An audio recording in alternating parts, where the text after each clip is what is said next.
Hello, it is British Moon Illusion. Moon Illusion Prime is peacefully asleep and is in no danger, I assure you all.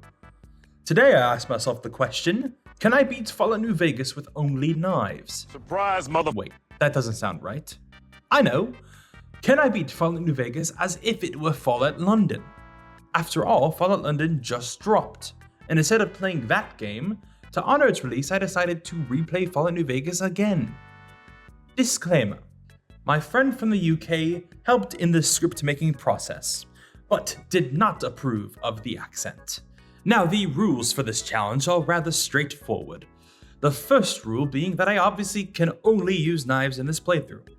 The second rule is that I must play on at least hard difficulty, but I do bump up the difficulty a bit later on to very hard.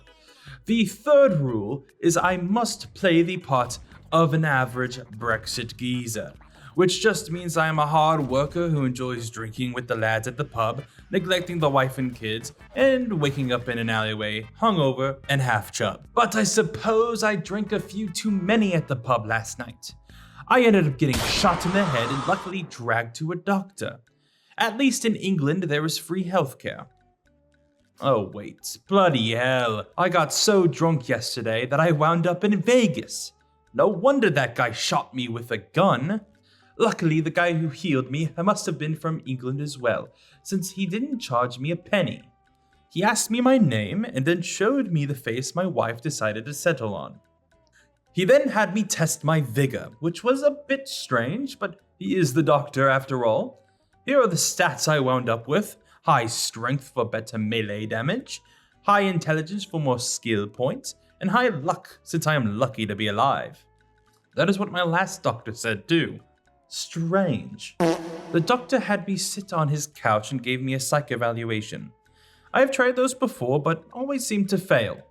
Might as well answer his questions. Dog. Bloke. House. Mine. Night. Pub. Enemy. Wife. Light.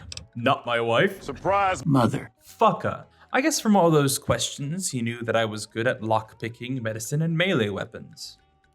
He then had me sign a form saying that yes indeed, I was skilled and my eyesight wasn't that good. Finally, I can take all of his shit and move on. After being assaulted by the DLC pop-ups, I head to the Good Springs General Store to buy a shovel, because other than drinking, neglecting the wife and kids, and stabbing people, grave robbing is my favorite thing. I set the course for a secret starting weapon, the best knife in the game by far. After sneaking around some of the most dangerous enemies in the game, I found the gravesite that held my prize, Chance's knife. With my new weapon in hand, I hop and skip out of town like a jolly fellow. A soldier of the United States military tells me that there is danger in this town known as Prim, but to me this just sounds like a good excuse to start stabbing some wankers. But first, we got enough XP to get to level 2. We dump all our points into melee weapons and pick the confirmed bachelor perk for extra damage against masculine opponents. On an unrelated note, did you know that a bunch of hard-working right-wing individuals actually managed to cause the app Grindr to crash at a Trump rally in Milwaukee? Completely unrelated to the hard-working right-wing Brexit geezer, of course. After all, he's British. Here is the test to see how good our damage is, and this is absolutely ridiculous. But I headed inside and found Johnson Nash. Somebody step up. Show me somebody that's a fucking man. Show me somebody that's got balls. The guy who runs the courier service. And he told me that the only way I can find out more about the people who dragged me all the way to America and shot me in the head, I would have to find Deputy Beagle. Those people are going to pay for forcing me to live in America. Well, no use waiting around to get my revenge.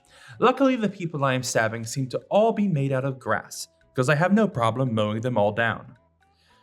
To heal off the pathetic bullet wounds they filled me with, I just drink a bunch of fizzy pop and walk it off. After speaking to the deputy, he made it clear that he would not tell me what I needed to know unless I freed him. I made it known that I wasn't the one to shoot the sheriff, but I would settle for stabbing the deputy. Luckily, he had his journal on him, and it informed me that they were heading to a town named Novak, and that they would pass through Nippletown. Still never seen my wife's breasts, and I've fed from them many times.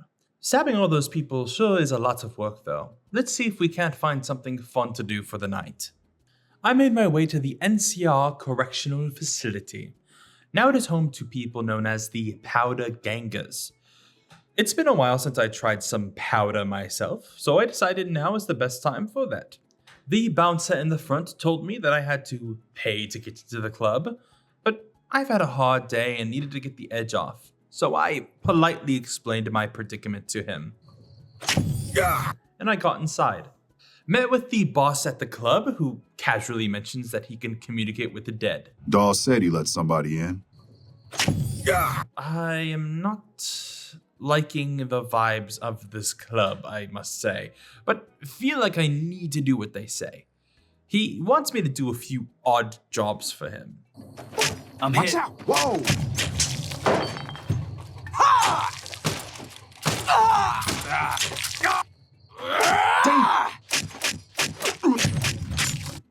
I shudder to think how many more of the dead I'm allowing him to speak to. I decide enough is enough, because talking with him while being alive is a pain in the arse, and I know killing myself isn't a viable option. I'm hit. Whew. After taking care of that nasty business, I leveled up as well, and put all the points into melee weapons once more. There were a couple stragglers left behind that I took out for yet another level up.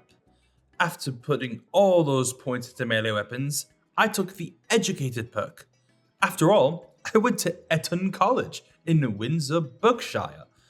The all-boys school where, again, on a completely unrelated note, out of 263 students, at least around 15 were gay/bi. None felt able to truly come out publicly. I make sure to thank all the NCR who helped me take over the Powder Ganger territory, and they thanked me in turn by gifting me all their combat knives to make sure mine stays in mint condition for longer. I then decided to return to Prim and replace their only law enforcement with that robot thing from Doctor Who. I've never seen the show, but I do know that it is British. After peacefully walking down the street and dealing with some more thugs shooting me, I level up once more. Levels come pretty fast early in this game, and I max out melee weapons. From now on, I will only mention level ups if they contain very important perks. I then quickly need to cosplay like your daily Aussie to kill some normal-sized Australian ants and scorpions. Oi, now this is a knife. Looks like this road has some more Australian insects. Looks like it's time to put some ants on the barbie. After clearing out those ants from the road, we arrive in the much anticipated Nippletown. Yeah! Who won the lottery? I did! I met the furry mayor of Nippletown, who told me to tell everyone about Nippletown. I was already planning on doing so. I returned to the ranger with bad facial hair genetics to inform him that the roads are no longer Australian. He rewards me with a bunch of shit I can't use. The real reward, however, is never having to look at this guy's mustache again. And I level up and get the Bloody Mess perk for an extra 5% damage. I then speak to the most pale woman to ever stand on a rooftop in the middle of a desert for days on end, and told her all about the wonderful experience that visiting Nippletown brought me. I even told this random guy about it too. He seemed super excited. We'll never stop them. Not at this rate. We're doomed. We made it to Novak and immediately plotted with this guy to shoot this one random lady for absolutely no reason at all, because he promised me his beret.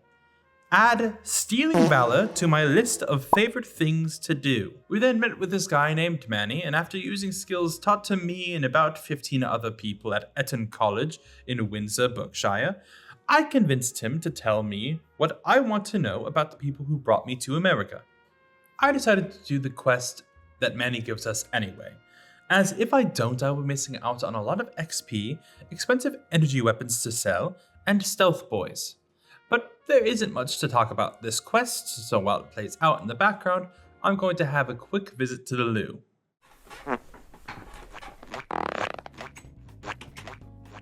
Alright, he's gone. Hey guys, it's me, Moon Illusion Prime. British Moon Illusion has captured me and is keeping me in his closet, where I have probably been my entire life. Anyway, it sucks being in there. And being stuck like that has been making me want to drink. Oh, what's this? A giant sky zephyr called the Wandering Tavern. I guess I could pop in there for a few minutes. Hey, barkeep, can you get me a cold one? Thanks. No problem, man. Why are you all tied up? Oh, it's just a loose story arc in a video, don't worry about it. Alright, fair enough. Anyway, man, what is this place? Oh, this here? It's the Wandering Tavern. A Studio Ghibli inspired and system agnostic floating TTRPG setting with optional D&D 5e stats included. It's packed full of plot hooks, mysteries, threats, and everything you need for a campaign. However, if you already have an established world/setting, the Wandering Tavern is the perfect unique pit stop for your players to visit. Take a load off. Delve into the whole world of new adventures. Whoa, barkeep, are you doing an ad read right now in one of my videos? Yeah, every patron who doesn't pay with gold gets the ad read. Now be quiet. The Wandering Tavern is just one of the books on offer. The sponsors, Homie and the Dude, also have an entire book on sky zephyrs. Unlock a whole new way to experience swashbuckling, dynamic, three-dimensional vehicle movement and combat as you take your adventures to new uncharted heights. Soar across the skies in your custom-built Zephyr and hand-selected air crew. Wow, barkeep, all that content must come from a huge team or something, right? Don't interrupt me. The team behind these now fully backed Kickstarters are actually a small team of really passionate people, originally started by a father and a son. So supporting them is great for the TTRPG community. Not only that, you would be helping out Moon Illusion financially. Oh, really? That's great. I could really use the ransom money. Did you seriously interrupt me again when I specifically asked you not to? Sorry, I thought that I was supposed to. Anyway, go to hatdbuilder.com and use the coupon code MOON for your physical or digital copies of anything on their store. The link will be in the description. In the description of the video British Moon Illusion is making? Alright, get the hell out of here, man. You are done. I'm gonna go dislocate my shoulder to get out of my binds. Don't let British Moon Illusion know I was using this time to advertise for my own safety. Ah yes, I have returned. During this quest I level up and get the Super Slam perk, which is the best perk for melee builds, as each hit has a chance to knock an opponent on the ground. And since we have a weapon that moves extremely fast, this will almost proc constantly. After that 40-minute detour, we get gifted with our own flat, the perfect space to neglect the family. I'm an offensive stereotype! Made it to Boulder Gate. Manny told me the people I'm after went here. What the hell? You're that courier Benny wasted back in Good Springs. You're supposed to be dead. I got better? And here I thought us great cons were tough to kill. He tells me that Benny is probably back at the strip, so that is where I'm heading now. Leveled up and picked the finesse perk, which gives me 5% more critical hits chance. On top of my high luck and my new hat, I am sitting at about a 20% crit chance, and my weapon does even more critical damage. Whilst traveling to the strip, I found the New Vegas Medical Clinic. Inside, on top of the many STIs I've picked up along the way that they cured, I get several implants to increase my stats as well. For now, I will increase my endurance, my strength, and my intelligence. This puts my strength and intelligence at 10, and my endurance at 6. I mainly got the endurance one for more health. We enter Freeside from the back, and find ourselves at the Mormon Fort. I speak to a woman who definitely would not be considered a Mormon, cause she's a scientist. I want to get on her good side because she could hook me up with discounts on buying drugs and whatnot, so I agree to help her out with whatever she needs. Alright, first task is to help some addicts. Wait, I recognize these names. Bill and Jacob. They were my drinking lads back in England, and I guess they got kidnapped and wound up here. Found Bill, that slimy bastard. He told me that he was getting his chems from a guy named Dixon. Well, right around the corner I find Dixon. I tried to convince him to make some Dixon cider instead of making drugs and alcohol. Unfortunately for him, he refuses. Crap.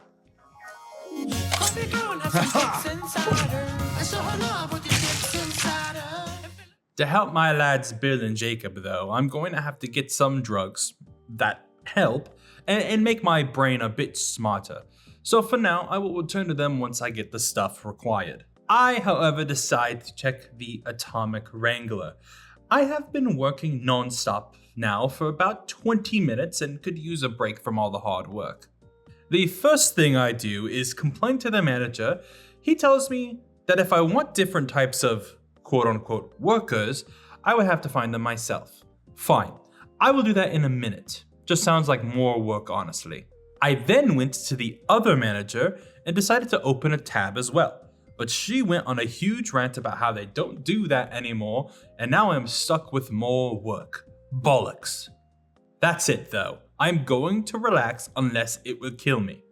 I drink down my beer supply and start gambling. Apparently though, I got too drunk and got kicked out for quote, calling the dealer a gormless scrubber 87 times.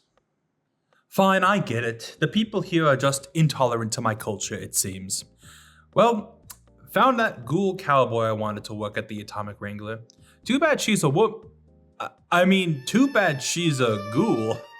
Ha ha ha, so weird. Found a person I am supposed to collect from, and ew! Gex is an awful name.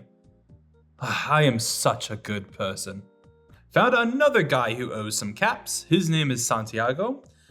Before his, masculine charm works on me, my internalized and completely rational homophobia lashes out, and I get the caps and the unique opportunity to continue repressing my feelings. Next up on the to-do list is programming this sex bot to work at the Atomic Wrangler. And yes, before you ask, I did learn advanced programming languages just to have this robot fist me. It's not gay because it's a robot. Servos active.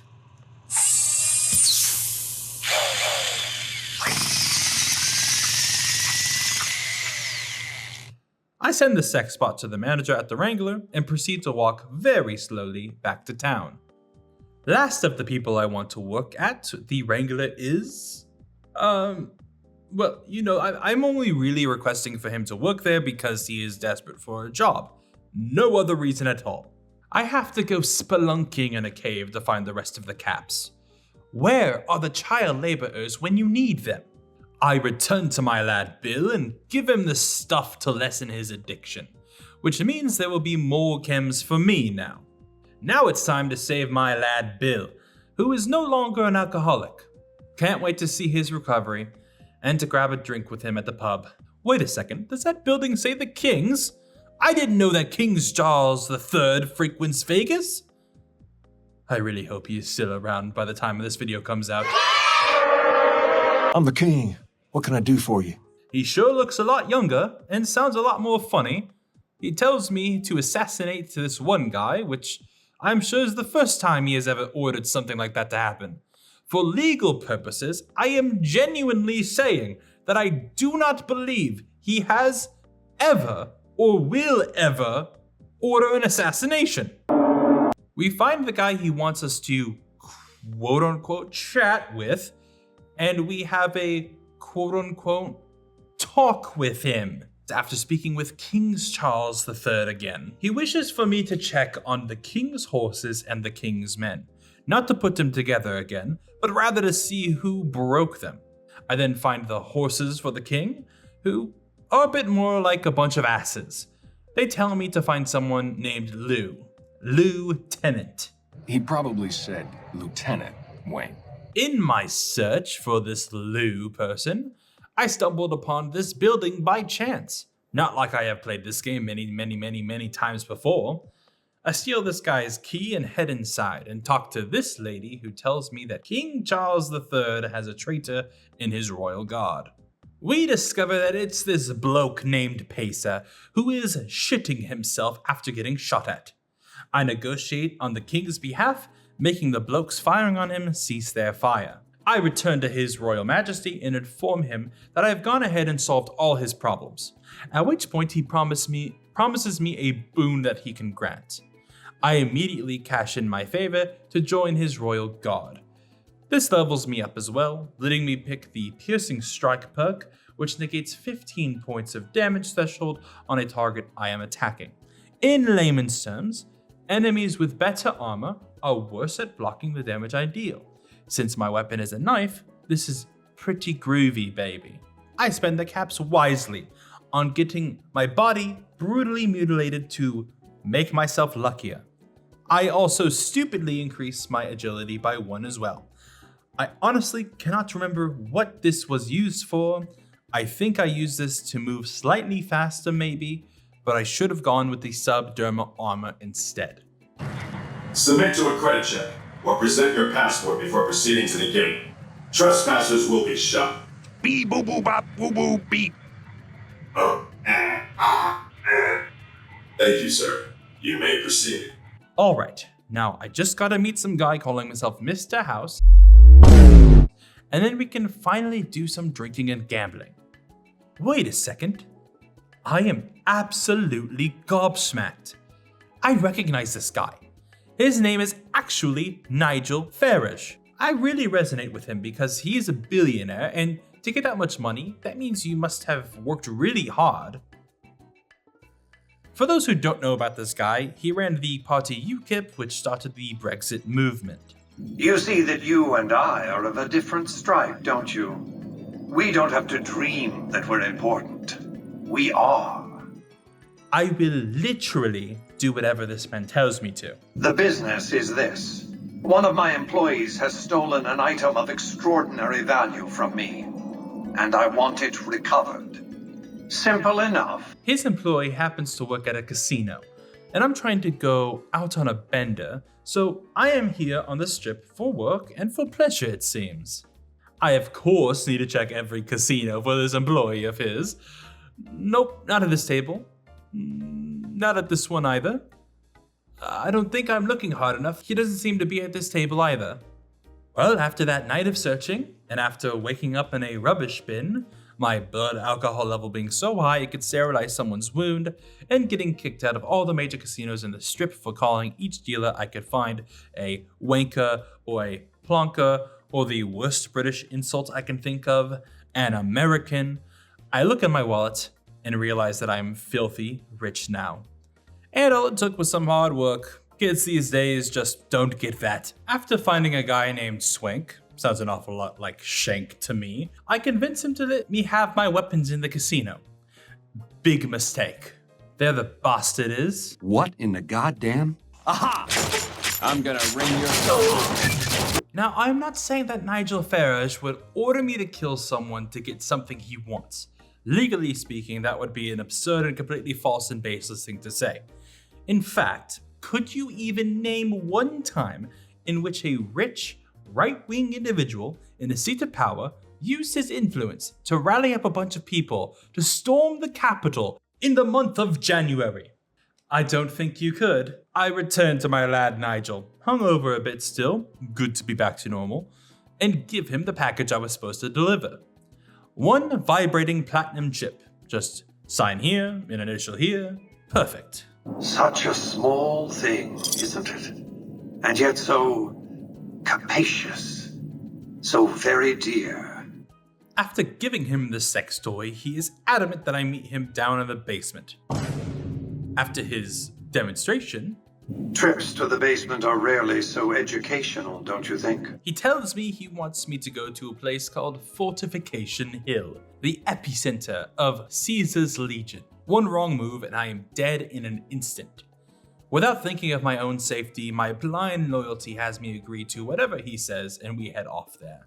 On the way there, I notice I'm doing a lot more damage than I originally thought I would be doing in this challenge, and went to check the difficulty. I decided it might be more interesting from now on to play on very hard instead of hard, since there are a few more perks I'm planning on taking that will make things even easier. We are stopped on the way in. Luckily, we have the Mark of Caesar, which I think is just the hot and ready pizza I have on hand. He lets me through to meet the boatman, who takes me to meet the gate man, who takes all my things. Now I'm just hoping to find the milkman. Oh, there he is! His milk has gone a bit sour due to cancer. Anyway, he tells me he wants me to destroy whatever is inside the bunker, but I have orders from British Parliament itself to not destroy it. We go into the building and activate the console with the vibrating sex chip. We head inside to find Nigel once again. He tells us that there are an army of sex bots here, and I should free them. I tell him that he should have started with that because I would have speed run my way here. Fought my way through some robots. Don't worry, these aren't the sex bots. I then reach the console and activate them all. The ground shakes as I test them all out one by one and then exit the building. Caesar apparently took the ground shaking as a sign that I destroyed everything and didn't bother to check underground. Thanks for the free XP, you coffin dodger. I return to Nigel once more, ready for my next mission. He tells me to meet a group known as the Boomers, so I head to the elderly home. I level up once more, getting 50 in sneak to keep my knife on me when going into places that don't allow weapons, which will be very handy soon. I also grab the Grunt perk for an extra 25% damage when using combat knives, bringing my damage up to 36 per hit. While getting to the retirement home, this guy here tells me that he knows how to get there in a safe manner. If there's one thing a Brexit geezer like me doesn't like, it's being given suggestions on what I should do in a reasonable way. However, the Boomers must have been asleep. I guess that makes sense, it is 7 PM on a Tuesday. I just stay to the left hugging the rock wall next to me and they don't hit me a single time. We get taken to one of the many old folks at this home and have to perform some menial chores for them so that we can get them on our side. Simple things like listening to a kid ramble on for 50 minutes, replace the doctor in town, doing advanced medical procedures on the injured, get a master's degree in engineering to fix completely broken solar panels for them, kill some Johnettes from down under, lastly, dive deep underwater with no safety equipment or way to breathe and lift an entire plane out of the water. After that day of jobs anyone can do if they put their back into it, we return to the old people home and they tell us that they will help us at the Battle of Hoover Dam. But I do not know what a bunch of old farts could do. I head back to Daddy Nigel, who tells me my next stop is taking care of the leaders at Gamora. I enter Gamora. Wait, gross, not the lady from Marvel that was in the last video, the casino I got kicked out of. And I talk to the receptionist about what the bosses are planning. She apparently snitches on me because this wanker comes up to me. He threatens me, so I reach around and go into his prison wallet to find all his incriminating evidence and turn the tables on him. He told me to go find this wanker named Clandon, so I stumbled upon his room. I think I should kill you before you have a chance to show those tapes to anyone. Oh, God. He is more right-wing than I am. Gonna have to kill him. This, for whatever reason, let me skip the second part of his quest and go straight to the bosses. Well, I just ran ahead with my knife like a psychopath and finished him off without his help. Reporting back to the Thornberry wannabe, I tell him that the leadership is dead, and he sends me to destroy the Brotherhood of Steel. And I think I would rather show off that fight in an absolutely spectacular montage of carnage.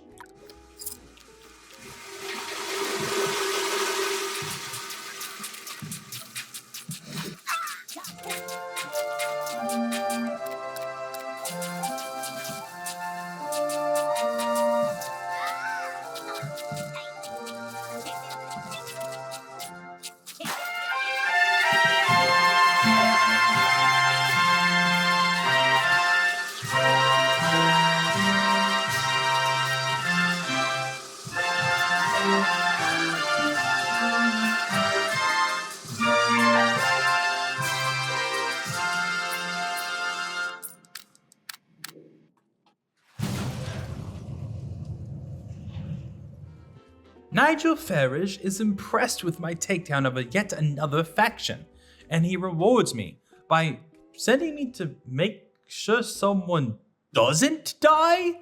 I make my way to Hoover Dam and speak with this dude, who trusts me for some reason to make sure the President of America doesn't die. He is lucky that Nigel Farage wants him alive. In my Sherlock Holmes style investigation, I check the supply closet and find a bloodstain. A completely ordinary pool of blood, I guess. The president flies in and it's go time. Suspicious. Someone clearly falling off a guard tower. I take out the imposter amid everyone. I then go to watch the speech, but this guy looks out of place amongst all. You're hiding something. And one day I'm gonna figure out what it is. You are one creep, motherfucker. For the Legion! Oh, that was easy. El Presidente flies away and gets to live another day. All that is left to do is power Nigel's substation. But on the way, I get ambushed by a group of Legion assassins. They seem a lot more effective than the ones going after the president. But couldn't handle my knife. They do their part though and level me up to level 18, where I will pick the Cowboy perk. Again, increasing my damage with knives by 25%, making it do a total of 45 damage at full durability. I sneak my way into the substation and power it, and head back to Nigel one last time before the battle for Hoover Dam. I charged towards the dam, taking out group after group of people indiscriminately. The boomer came by and used the battlefield as their own personal loo. I head inside this building, take out the NCR troopers guarding the thing that Nigel wants, and let Nigel take over their computers there. I then flip the switch in the plant, freeing the sex bots to fully annihilate the Legion from the rear. I make it inside the Legates camp, deal with the remaining dickheads, take all the drugs,